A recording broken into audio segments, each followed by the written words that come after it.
कशा आहात? I hope मजेत असाल. तर मी माझा काल एक जो ब्लॉग टाकला म्हणजे मला बरी नव्हती तब्येत तो आणि माझ्या तर एक बिझनेसचे व्हिडिओ मी ती 2 दिवसा अगोदर नाही 1 दिवस त्याच्या अगोदर काढलेले. नाही सॉरी, त्याच दिवशी मी व्हिडिओ काढलेले आणि त्याच दिवशी संध्याकाळी चक्कर येऊन पडली. तर विषय असा झाला की मी गेली तिकडे,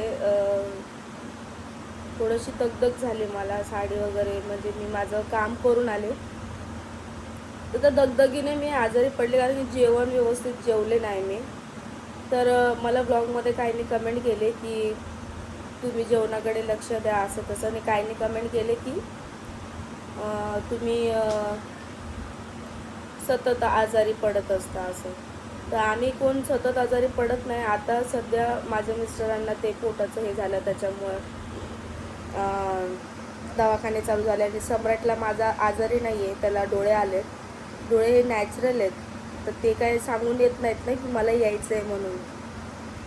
तर त्याला डोळ्यामुळे कदाचित कोणाला ताप पण येतो, कोणाला आता आम्हाला पण डोळे आले तर आम्हाला पण ताप आलेला. आणि माझा प्रश्न राहिला, माझं तर मी 2 दिवस जेवणाकडे लक्ष दिलं नाही म्हणून आजारी पडले. तर हे काय जेनेटिक कारण आहे, म्हणजे जेनेटिक आहे.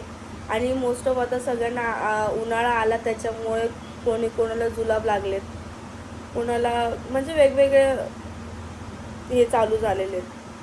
त्याच्यामुळे मला काय वेगळं सांगायची गरज नाही आहे की कशामुळे आणि काय ते. तर असो, मी तेच बोलत होती की सगळ्यांचे वेगवेगळे कारणं असतात आजारी पडायचे. तर मी माझ्या ह्याच्यामुळे आजारी पडले, मी लक्ष दिलं नाही जेवणाकडे त्याच्यामुळे. आणि सम्राटला तर डोळे आलेले आहेत आणि माझ्या मिस्टरांचं तर ते होतं, त्यांना बरं वाटतं आहे आता, त्यांचं काही प्रॉब्लेम नाही आहे. ते त्यांचं डाएट फॉलो करत आहेत आणि त्यांचं पद्धतशीर जेवण वगैरे करून सगळं घेत आहेत. सम्राटचे पण डोळे जात आलेत, राहिले मीच. ते असंच असतं, एक आजारी पडलं ना घरामध्ये की दुसरे पण ॲटोमॅटिक आजारी पडत चालतात. त्याच्यामुळे ते हे नाही आहे. मी तर लवकर पडत नाही, मला ताप ही गोष्ट लवकर येत नाही. पण मी तिकडे जाऊन स्प्राईट पिले, मला स्प्राईटमुळे एवढं सगळं काही झालेलं आहे. सो ती माझी म्हणजे तो माझा हलगजरेपणा झाला की त्या स्प्राईटमुळे मला एवढं सगळं झालं आणि त्यामुळे आजारी पडली आहे मी. सो एवढं मनाला लावून तुम्ही घेऊ नका. हे बघा आली, हाय सरदाताई आली. लोक बोलतात की तू आजारीच पडत असते. तू आमच्या घरात सगळे आजारी पडले. कसं काय? त्यांना असं वाटतं आता बाहेर जातो आपण, लक्ष देत नाही जेवणाकडे. वातावरण पण चेंज असतं. आता वातावरण पण चेंज झालं. मी आता गोळ्या घेतल्या, मी झोपलेली होती एवढे लेट. हे बघू शकता, एक तर आमचा 1+1 रूम आहे ना, तर वरच्या रूममध्ये एवढं गरम होतं. ते शेवटून आम्ही आता हा फॅन काढला आहे, इथून एवढा इथे हवा लागली पाहिजे म्हणून. या फॅनची काहीच हवा लागत नाही, काहीच. पूर्ण केसांमध्ये. आणि आता कसं माहिती का, उन्हाळ्याचं जर केसांमध्ये तुमचा घाम जिरला असेल ना, त्या घामाने पण तुम्ही आजारी पडू शकता. कारण की त्या घामाने कसं असतं, ते डोक्यामध्ये जिरतो ना तो घाम, मग डोकं दुखतं त्याच्याने, मग सर्दी होते. उन्हाळ्यामध्ये लोकांना सर्दी का होत असेल सांग तुम्हाला? त्याच्यामध्ये कारण आहे. उन्हाळ्यामध्ये सर्दी होण्याचं कारण म्हणजे कामच नाही आहे काय. सर्दी याच्यामुळे होती, मला तर होते सर्दी अशी होती, आपण काम करत असतो दिवसभर, आपल्या केसांकडे लक्ष नसतं. हे वरती असे बांधलेले असतात, नाही तर वेणी असते. वेणी बी असली तर केसांमध्ये घाम येतोच. घाम आला ना मग तो पूर्ण डोक्यात जिरतो आणि तो डोक्यात जिरला का मग पूर्ण डोक्यावर दुखायला लागतं आणि त्याच्याने सर्दी होती, असं असतं. तर त्याच्यामुळे मला सर्दी होती. मला 12ही महिने सर्दी सुट असते. सर्दीशिवाय मला दुसरं काय होतच नाही. आता चक्कर म्हणजे मी 2-3 दिवस जेवली नाही, लक्ष नाही गेलं. होतं आपण काय एक्स्ट्रा काम करायला गेलो, लक्ष नसतं जेवणाकडे, तर ती गोष्ट होती की नाही श्रद्धा? होते. आता श्रद्धा बी आजारी पडते की कधी पडते ना.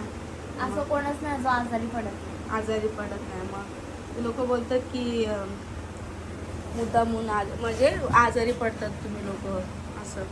मग अशी काका पडले, मग सम्राट, सम्राट आजारी थोडी घरामध्ये आहे. जर काही एकाला झालं मी सगळं सांगत हा बघा, आता मी ब्लॉग शूट करताना तर ही नव्हती, ही आता जस्ट आली. मी तुम्हाला दरवाजा दाखवला, तिचा आन्सर काय आला, घरामध्ये एक आजारी पडले की सगळेच पडतात.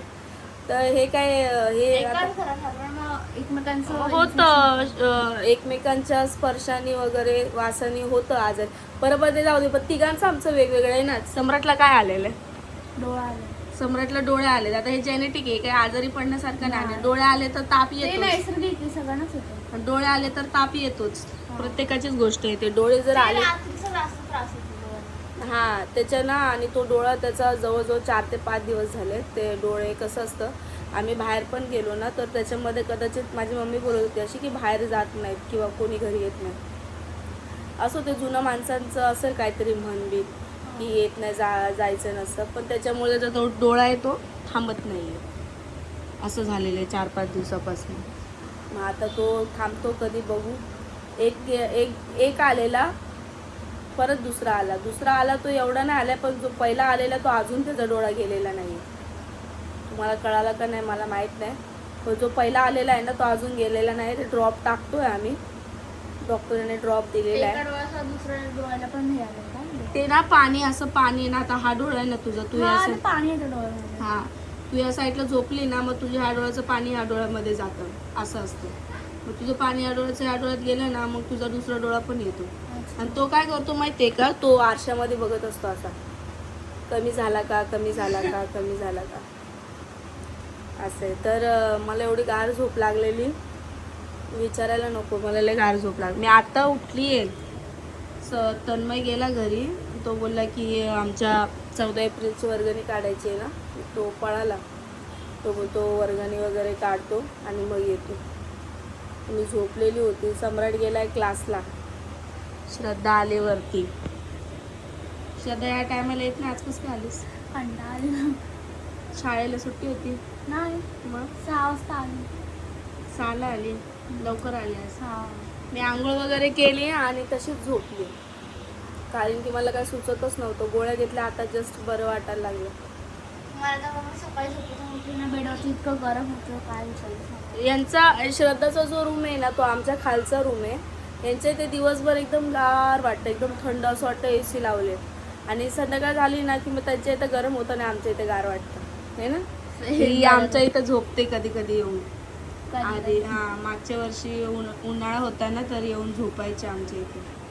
बरं वाटायचं रात्री समजा घरात. आम्ही कसं, आम्ही हा फॅन पण लावतो. हा फॅन तर आता आणलाय, पण आमचं कूलर आहे ना ते कूलरमध्ये पाणी नाही सध्या.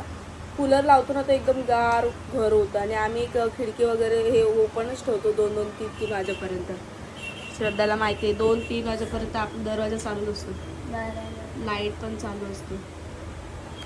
तर मला एक गोष्ट सांगायची अशी, पकड श्रद्धा, हात दुखून आला, त्या अशक्तपणामुळे मोबाईल पण पकडता येणं झालं. की मी जी ती साडी, निकिता साडी जी मी काल व्हिडिओ टाकली आहे, त्या साडीचा स्टॉक आता संपलेला आहे. प्लीज कॉल करू नका आणि DM करू नका. मी 5 साड्या मागवलेल्या त्याच्यातल्या पण 3 गेल्या, 2 आहेत. 2 मी याच्यासाठी ठेवल्या आहेत की आमच्या इथल्या कोणत्या तरी 2 बायकांना पाहिजे होत्या, म्हणून मी त्या 2 साड्या ठेवलेल्या आहेत. बाकी मलमल साडी मी जी टाकलेली आहे ती पण खूप सुंदर साडी आहे आणि खूप म्हणजे खूप कमी प्राईजमध्ये आहे. बाकीच्या साड्या आहेत मी पुढे अपलोड तुम्हाला करत राहीन, अजून खूप दिवस बाकी आहेत. ज्या ज्या मी आणलेल्या आहेत मी त्यांची ॲडव्हर्टाइजमेंट करेल आणि टाकेल. तर तुम्ही नक्की बघा कुठली साडी काय, मला स्क्रीनशॉट करून पाठवा. पण निकिता साडीचं मला पाठवू नका, कारण की आउट ऑफ स्टॉक झालेला आहे तो. आता मी परत त्यांच्याकडे म्हणजे डायरेक्ट कंपनीमध्ये संपलेला आहे बनत. म्हणजे ते बोलले की आता टाईम जाईल बनवायला, मग 15 दिवस बनवायला जातील, माझ्याकडे येणार कधी, तुम्हाला मी देणार कधी. आता 14 एप्रिल आपली तोंडावरती आली, त्याच्यामुळे मलमल साडी जी आहे मी टाकलेली आहे. त्या साडीमध्ये ब्लॅक कलर पण भेटणार तुम्हाला आणि ब्लू कलर जो मी घातलेला वेअर केलेला तो कलर पण आपल्याकडे तो भरपूर स्टॉक आहे, तुम्ही पाहिजे तो आणि कमी रेंजमध्ये. ॲक्च्युली ती साडी का एवढी चालते मलमलची, कारण की आता उन्हाळा आला आहे.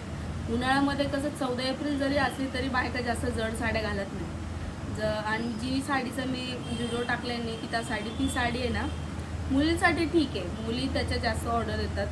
पण तुम्हाला बायकांना जर घालायची असेल ना तर मग मलमल साडी ही ठीक आहे. मी मागच्या ब्लॉगमध्ये मलमल साडी दाखवलेली ब्लू कलरची. जर कोणाला घ्यायची असेल, मी शॉर्ट व्हिडिओ पण टाकली आता यूट्यूबला मलमल साडीची. कोणाला घ्यायची असेल तर मला नक्की DM करा मलमल साडीची. तर त्या साड्या पण चालल्यात, त्या पण आउट ऑफ स्टॉक झाल्या, तर तुम्हाला साड्या दुसऱ्या कुठल्या भेटणार नाही. बरं व्हाईट, हाफ व्हाईटमध्ये माझ्याकडे साड्या आहेत, बट बॉर्डर जरा वेगळी आहे. मी तुम्हाला साड्या दाखवते. चलो साडी काढू. दीदी ही चिक्की भेटते वेगळे पकड. कुकीज पण भेटतात. सो ही साडी आहे आपल्याकडे. प्रॉपर म्हणजे जसं तुम्ही बघशाल तशी दिसते ही साडी, व्हाईटमध्ये पण आणि थोडीशी हाफ व्हाईटमध्ये पण. हे बघा, कपडा पण खूप स्मूथ आहे हिचावाला. आणि ही साडी अशी जोडून, हे तुम्हाला इकडे काट येणार असे ब्लू कलरचे, आणि त्याच्यावरतीच पिंक कलरची छोटीशी अशी डिझाईन आहे. पूर्ण व्हाईट नाही आहे ही डिझाईन, अशी तुम्हाला इकडे येणार आहे थोडीशी. आणि वेअर जर केली तर खूप सुंदर दिसेल ही साडी. लांबून घे अशी. वेअर जर केली तर खूप सुंदर दिसेल ही साडी. तर तुम्हाला हवी असेल तर मला DM मध्ये सांगा, मी प्राईस पण सांगते.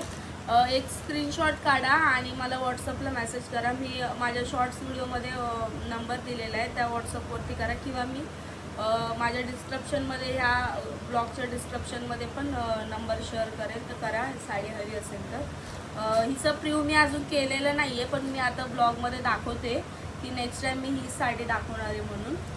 तर खूप सुंदर सूत आहे हिचं, तुम्ही बघू शकता. आता पूर्ण कॉटन आहे. नाही, कॉटन नाही आहे, सिल्कमध्ये. खूप सुंदर अशी आणि सॉफ्ट आहे एकदम. घातली तरी असं जास्त गरम नाही होणार. गरम नाही होणार. मी तर माझ्यासाठी एक ठेवलेली आहे, हे बघू शकता तुम्ही. आता खोलले तर खोलूनच दाखवते. अशी साडी आहे ही. हा पदर आहे साडीचा.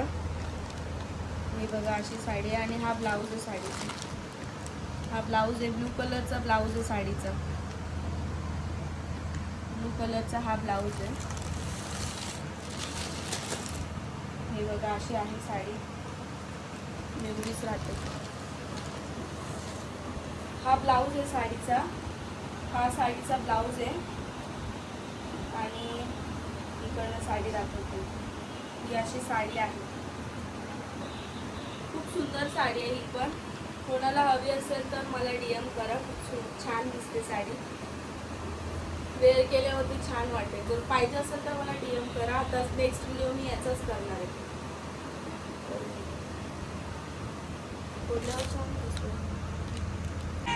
हे बघा, हा क्लासवरून आता आलाय, आणि आल्या फोन घेऊन बसलाय है ना. आताच क्लासवरून आलाय. आपण देऊ मोबाईल वाटी त्याला बघायला. रात्रंदिवस नुसता मोबाईल मोबाईल मोबाईल. काय झालं मम्मी? तो डोळे दाखव. डोळे बारीक झाले ना. हा डोळा बारीक झालाय आणि हा डोळा मोठा. तो डोळा आलाय ना त्याला पहिला, परत नाही आलाय. तो आहे तो डोळा, हा आलेलाच आहे. बघ एक डोळा बारीक छोटा बरं. एक डोळा बारीक भाई आमच्या रिलचाललं बरं ना भाई. आता बैठकीला लक्ष द्यायचं. हिला ताप आलाय, ती झोपली आहे. ताप आलाय, तिला काय पण बरं नाही, ते डोकं दुखते. मला माझं त्या व्हिडिओ शूट करतोय, मी झोपले. अशक्तपणा एवढा आलाय की मला ब्लॉग तर ब्लॉग मी एवढे फोन येतात, मी एवढं फोन पण नाही रिसीव करू शकत कुठल्याच गोष्टी नाही एवढं. ठीक आहे, अजून डॉक्टरांनी बेड रेस्ट सांगितलं आहे 2 दिवस. तर आपण आता आपली काळजी स्वतःच घेतली पाहिजे.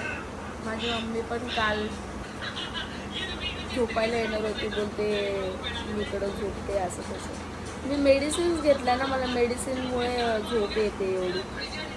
आमचे जे फॅमिली डॉक्टर आहेत ना, त्यांच्या मेडिसिन येतात झोप जास्त येते. मी आज मेडिसिन लेट घेतलं, मी लेट जेवली आहे त्याच्या नादामध्ये, त्याच्यामुळे मला एवढी झोप येते.